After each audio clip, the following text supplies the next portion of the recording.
Welcome to కలో talks. నేను మీ రామ్ని మాట్లాడుతున్నాను. ముంబై మహానగర మున్సిపల్ కార్పొరేషన్ ఎన్నికలు అయితే పూర్తయిపోయాయి. షిండే వర్గం గెలిచింది, థాక్రే వర్గం ఓడిపోయింది. ఇక్కడ థాక్రే వర్గం ఓడిపోవడానికి గల కారణాలు ఏంటి, రాజకీయ సమీకరణాలు ఏంటి, ఎవరి ఎత్తుగడలో ఎవరు చిత్తయ్యారు, మనం ఈ వివరాలని మనం ఈ వీడియోలో తెలుసుకుందాం.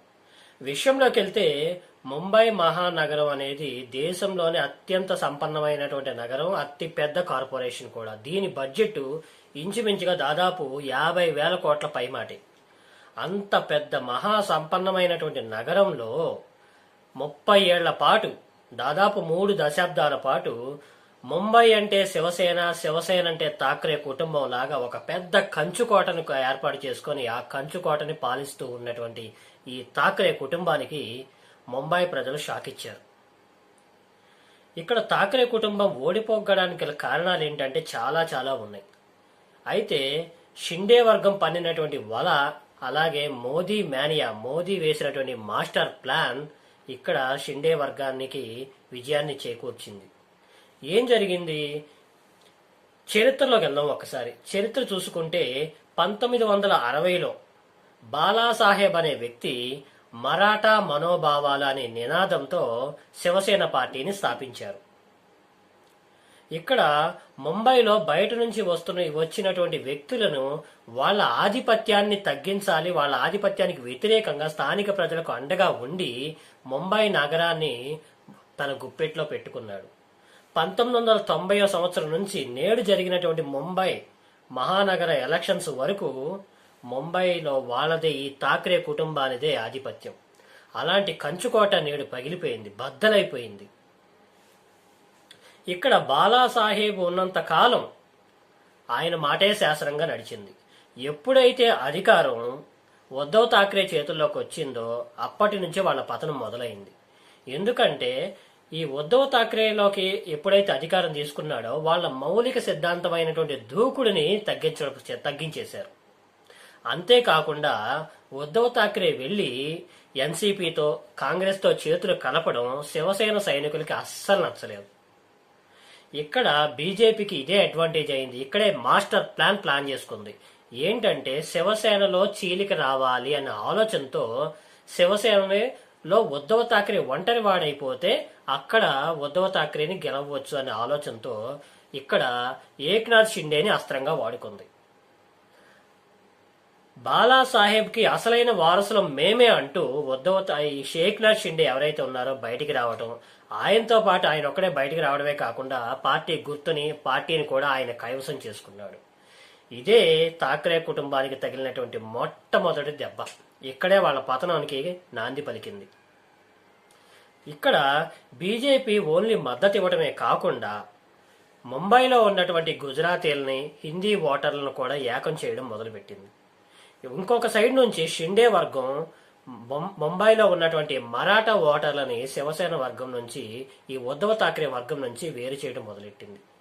ఒకవైపు ఏమో మరాఠా సెంటిమెంటు, మరోవైపు హిందుత్వ ఓటర్లు, ఈ రెండూ కలిసి థాక్రేని కోలుకోలేని దెబ్బ కొట్టి ముంబైకి క్లీన్ స్వీప్ ఇచ్చేలాగా, షిండేకి క్లీన్ స్వీప్ ఇచ్చేలాగా విజయం సాధించారు. ఇక్కడ వరకు అంతా బానే ఉంది. వీళ్ళు ప్లాన్ చేసుకున్నారు, విడదీశారు, గెలిచారు. అయితే ఉద్ధవ్ థాక్రే చేసినటువంటి తప్పులేంటి? ఉద్ధవ్ థాక్రే చేసినటువంటి తప్పులు ఏంటంటే, ఫస్ట్ ఆఫ్ ఆల్ కార్యకర్తలకు నాయకత్వ లోపం, కార్యకర్తలకు అందుబాటులో లేకపోవటం. కార్యకర్తలకు ఆయన మొదటి నుంచి అందుబాటులో ఉండరు అనేది అందరికీ తెలిసినటువంటి సత్యమే.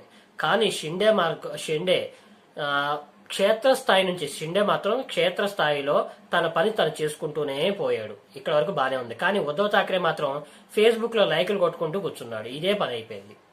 ఇకపోతే రెండో తప్పు ఏంటంటే వారసత్వ పోరు. ఉద్ధవ్ థాక్రే తర్వాత ఆదిత్య థాక్రేకి ఈ వారసత్వాన్ని అందించాలని చెప్పి ఉద్ధవ్ థాక్రే ఆలోచించడం అక్కడ ఉన్నటువంటి సీనియర్ నేతలకు అస్సలు నచ్చలేదు.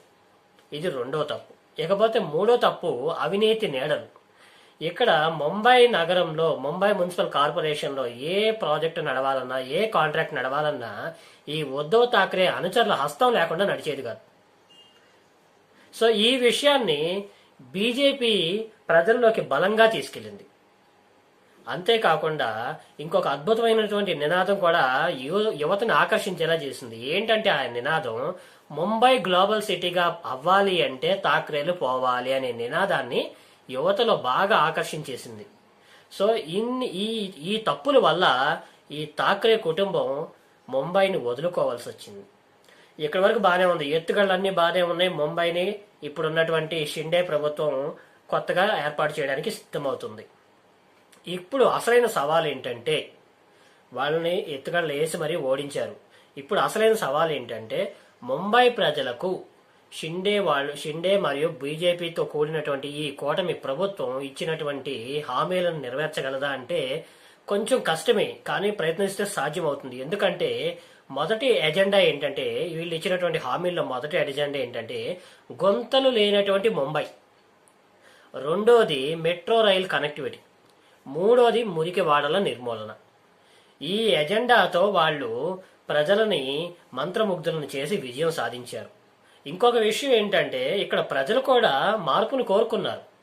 ఎమోషన్స్ అన్ని పక్కన పెట్టి డెవలప్మెంటే కావాలనుకున్నారు. అందుకని షిండేకి ఓటేసి మరీ క్లీన్ స్వీప్ చేసి గెలిపించారు. మరి ముంబైని ఇప్పుడున్నటువంటి కొత్త ప్రభుత్వం, ఇప్పుడు రాజులు మారారు కదా, కొత్త రాజులు వచ్చారు, ముంబైని షాంఘై చేస్తారా లేదా వీళ్ళు కూడా రాజకీయాలకే పరిమితం అవుతారా అనేది వేచి చూడాలి. సో ఇది మరి చూద్దాం, మరి ఏమన్నా